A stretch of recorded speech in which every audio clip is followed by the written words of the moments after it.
പ്രധാനമന്ത്രി നരേന്ദ്രമോദിയുടെ 2 ദിവസത്തെ സൗദി സന്ദർശനത്തിന് ഇന്ന് തുടക്കം. വിദേശകാര്യമന്ത്രി എസ് ജയശങ്കർ, വിദേശകാര്യ സെക്രട്ടറി വിക്രം മിശ്രി തുടങ്ങിയവരടങ്ങുന്ന 11-അംഗ ഉന്നതതല ഇന്ത്യൻ സംഘമാണ് സൗദി സന്ദർശിക്കുന്നത്. ജിദ്ദയിൽ വിപുലമായ ഒരുക്കങ്ങളാണ് നടത്തിയിരിക്കുന്നത്. സൗദി കിരീടാവകാശിയും പ്രധാനമന്ത്രിയുമായ മുഹമ്മദ് ബിൻ സൽമാൻ രാജകുമാരന്റെ പ്രത്യേക ക്ഷണമനുസരിച്ചാണ് പ്രധാനമന്ത്രി നരേന്ദ്രമോദി സൗദിയുടെ വാണിജ്യ നഗരമായ ജിദ്ദയിലെത്തുന്നത്.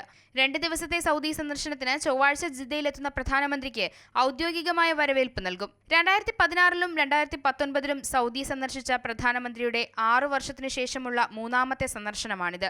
സൗദി കിരീടാവകാശിയുമായിട്ടുള്ള കൂടിക്കാഴ്ചയാണ് പ്രധാന പരിപാടി. ഇന്ത്യ സൗദി സ്ട്രാറ്റജിക് പാർട്ണർഷിപ്പ് കൗൺസിലിന്റെ 2-ാം യോഗത്തിലും മോദി സംബന്ധിക്കും. ജിദ്ദയിലെ അറിയപ്പെടുന്ന ഫാക്ടറിയിലെ ഇന്ത്യൻ തൊഴിലാളികളുമായി മോദി സംവദിക്കും. 27 ലക്ഷം ഇന്ത്യക്കാർ ജോലി ചെയ്യുന്ന സൗദി അറേബ്യയും ഇന്ത്യയുമായി നൂറ്റാണ്ടുകളുടെ ഊഷ്മള ബന്ധമാണുള്ളത്. 2 നാൾ നീണ്ടു നിൽക്കുന്ന സന്ദർശനത്തിൽ വിവിധ കരാറുകളിൽ ഒപ്പുവെക്കും. സ്വകാര്യ ഹജ്ജ് ഗ്രൂപ്പുകൾ നേരിടുന്ന പുതിയ പ്രതിസന്ധിയും ചർച്ചാവിഷയമാകുമെന്നാണ് സൂചന. സൗദിയിലെ Indian ambassador doctor Suhail Ajaz ഖാന്റെ നേതൃത്വത്തിൽ പ്രധാനമന്ത്രിയെ ഇന്ത്യൻ സമൂഹത്തിനു വേണ്ടി സ്വീകരിക്കാനുള്ള ഒരുക്കങ്ങൾ പൂർത്തിയായി. News desk, Amrita TV.